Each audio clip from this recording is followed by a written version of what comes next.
worked with at 3 different clubs, where each time he showed, irrespective of the opposition, he'd find the back of the net on a regular basis. He may be small in stature, but he was always a big part of any success I had as a manager. What I didn't or couldn't say in the testimonial programme, ladies, was Gauldy certainly wasn't seen as small by his teammates in the shower.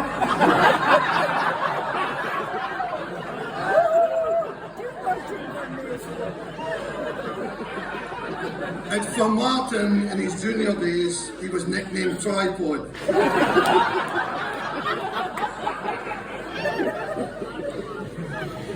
Now, it's fantastic seeing everybody looking so well tonight, and me just being an ordinary loon for the poor. I thought I would try and get dressed up as well for this lovely Marcliffe. So I thank Ian Alexander for the linen of the suit.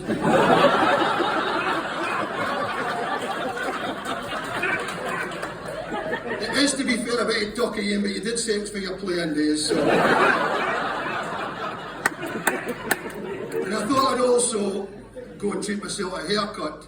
It turns out Louis Cassius is shot these days, but there's all this Turkish barbers turning up, so I went down to the Turkish barber.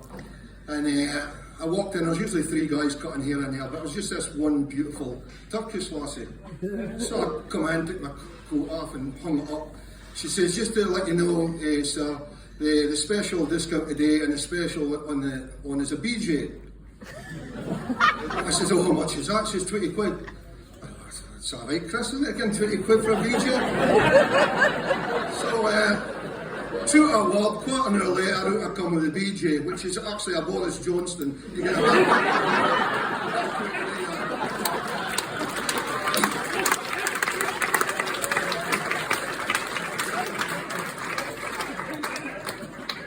Of course, to try and fill the 20 minutes that I'm supposed to be getting here, I thought I'd better ask some of the lads that had worked alongside me during the spell I had with Neil.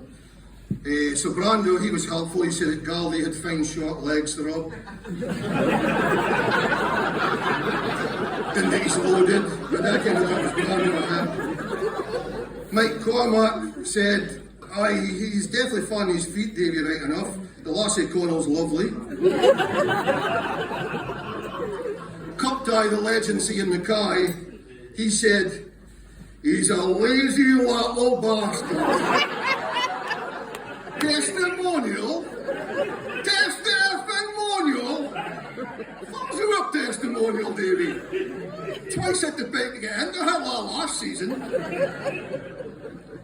So thanks, Cup Tie. But I do agree with Mike.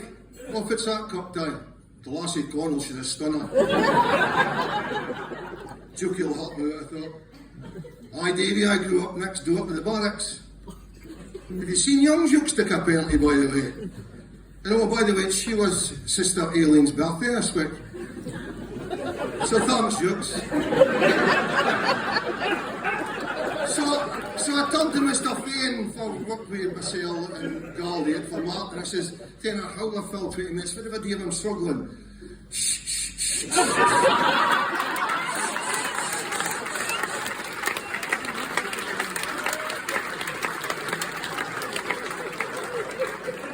So very quickly I realised I was standing in the dugout myself. I reckon Gauldy has asked me to do this because he must have thought I liked him, because every time I moved club, I asked him to come with me. So if I walked through the door, you could be sure Gauldy would soon follow. I don't suppose I'll be getting asked to say a few words at your dinner, Simon Scott.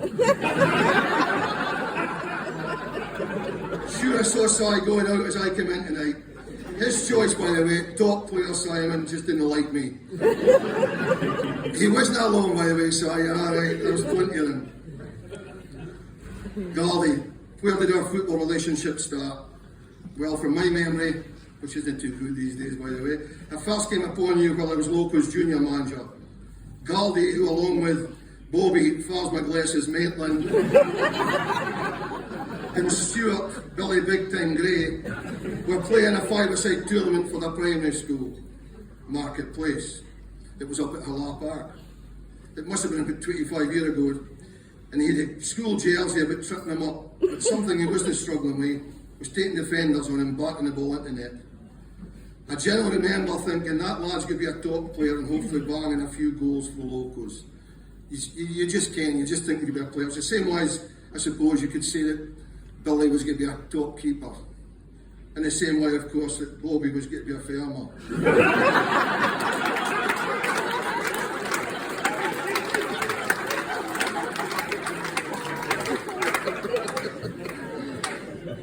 It would, however, be almost a decade later before I had the chance to work with Gauldy while I was at Formartine in our junior days.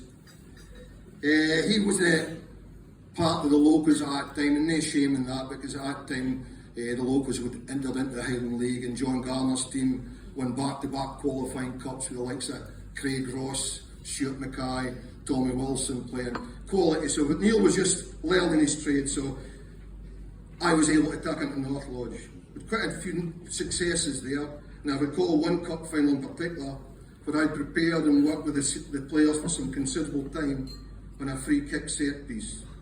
Just bear with me, this is boring. Lo and behold, during the match, the perfect opportunity to work the free kick arose. Now, in my head and at training all week, the players knew that Gauldy would step over the ball, run past the wall, he would receive the ball from the pass, he would cut it back to one of the strikers for what should be a great goal. It worked in training anyway. And I had everyone drilled into believing it would work. So I'm standing in the dugout at Heathery Fold and said to the coaches, "This is it, boys. Perfect opportunity. Gauldy, watch him, he'll go over it, he'll get the ball, slip past the wall, cut it back for Y, and it's a tap in." Now honestly, guys, if any of you get the chance to be a coach, to see something that was going to happen, you'd actually work with, it's a great thrill. So honestly, I was hearing kittens with excitement that during this cup final, one of my set pieces that I'd worked on for hours with the lads was got to be the difference in getting silverware. Whistle blows, Gauldy runs forward and blasts the bar into the top. I honestly didn't care whether I cuddle him or kick his ass. But I did know that the wee lad I'd seen 10 years previously tripping out his primary school football jersey, he was like many great strikers, uncoachable. And thankfully that day for the team, he sees things that only great players see. And they make it whole. As she says, the mug up their own mind. We won the cup that day. I'll never know if my free kick would have worked or not, but who cares? Gauldy would go on to bar goal after goal as the team grew into being one of the top junior sides of that era, which eventually, hopefully, helped them, encourage them to apply for the Highland League status. Fortunately for Gauldy, his form did not go unnoticed, and locals came looking for him again. So I wouldn't be in the same dressing room again with him for a year or two, but I teamed up again with him at Huntly when I became their manager. Gauldy wasn't enjoying the lack of game time at locals, so he spent 2 to 3 successful seasons at Huntly before returning to Hull along with me there. Again, with 2 to 3 successful seasons, back-to-back League Cups at locals, back-to-back Challenge Cups, one with Huntly, one with locals.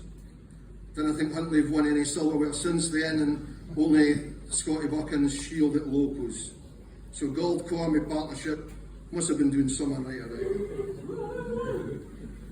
Calling players by their surname, unfortunately, was a bad trait of mine when I was displeased. For instance, for the love of, I'll just say F, if that's okay, but you get me. For the love of F Broadhurst, or what the F was at McLean, seemed for me to get my message across and said, "Oh, come on, shop," or "need to be better than that, show." And yet, when I was pissed off with Neil, I called him Neil. That was a few times I was trying to put him back in his box. For instance, at locals, the time I played Tan Tran in a Scottish Cup tie, and Neil was sulking in the bench behind me, leaning back with his puffed out hamster chicks. I like back in the day, playing for Formartine in the Scottish Junior Cup against the then mighty Tayport. Neil, like the match programme said, was our top scorer, but he was at Parkhead that day. And as far as I can, he wasn't in trial either. It might have been less annoying for me had it been Ibrox, but no, I'm still pissed off at it, to be honest with you. I'm sure with lessons learned and that, the players nowadays didn't go attending their favourite teams on a match day, or go to weddings, even the raining on match day. From memory, after the roasting I gave him and the word near his father gave him, I I think you could say in the whole, he was, as Billy Thompson would say, good as gold for the rest of the time under myself. Although I may recall the boys seemed to be a nice wee break for him now and again. If ever happened to Lucy caravans and a jog along the beach, I'd again change days right enough. I also recall pre-season was part of the glorious game that Neil maybe isn't that keen on. It's funny how things perhaps haven't changed too much. I was out for a weekend walk around Poland about a year ago now. Yeah, you did get in this shape without having to work out again. I actually saw Gauldy's grand eye walking in my hand. But it's okay, lads, you're safe with your partners. I've got me actually hanging out the back and having it in front.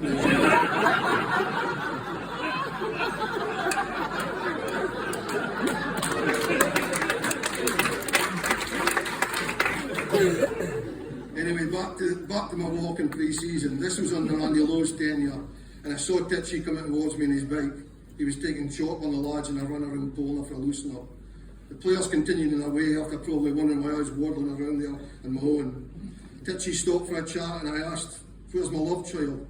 That was a nickname Gauldy picked up from fans who were playing at Huntley, due to me giving him nothing but praise. Anyway, Titchy says, "Oh, his boiler's broken down. He's waiting for the plumber to come round." So bearing in mind that Gauldy himself's a time-served plumber, I must admit I chuckled myself. So I texted him when I got home, something like, "What's this? The boiler's broke down again. Have I not heard that in a before?" Back came the wee man's reply, "Aye, Davy, wouldn't it be so bad? It's the fourth different house that's broken down." The wee fella never did like pre-season training sessions. But I reckon that's because his legs were made for destroying centre backs in the 18-yard box. No chasing full backs the length of any Ian back. And many a central defender I recall he did destroy.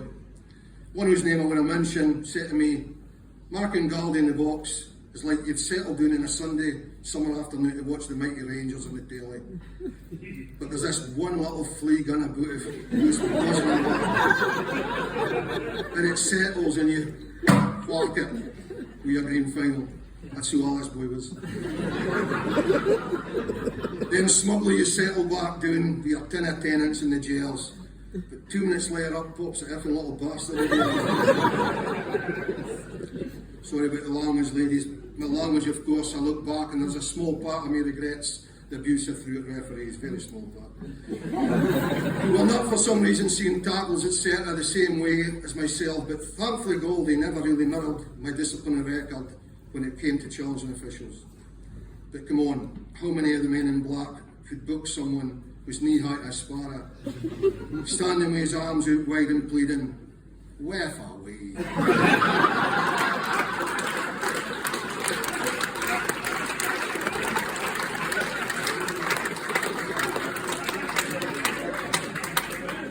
When I signed Gauldy, I also had the pleasure of welcoming 2 of his biggest fans at that time, Granda and Grandma Gauld.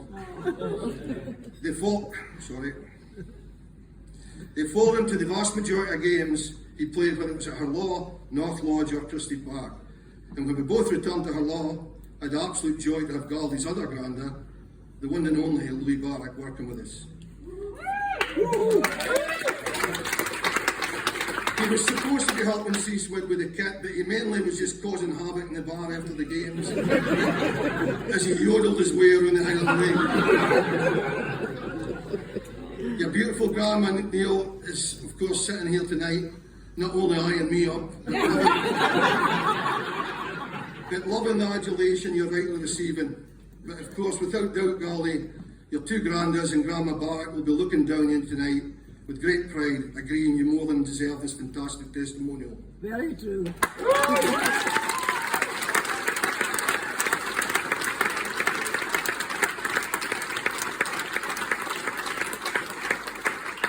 Gauldy, I can only say the time you spent in the dressing room when I was in charge, it was an absolute joy. I thank your testimonial committee for giving this opportunity to kiss your ass. Because I wouldn't say you're the best striker I've ever worked with in the Highland League, but if I can steal a quote from the late great Brian Clough, you're definitely in the top 1. For so many reasons, for the goals, the gazillions of goals you've scored, I applaud you. And I hope that you continue to not only bang in goals, but more importantly, enjoy your time in the park. Hull seems to be a far more optimistic place to watch football when you're on the field of play. Well done and thank you. Please raise a glass to my favourite love child, Gauld.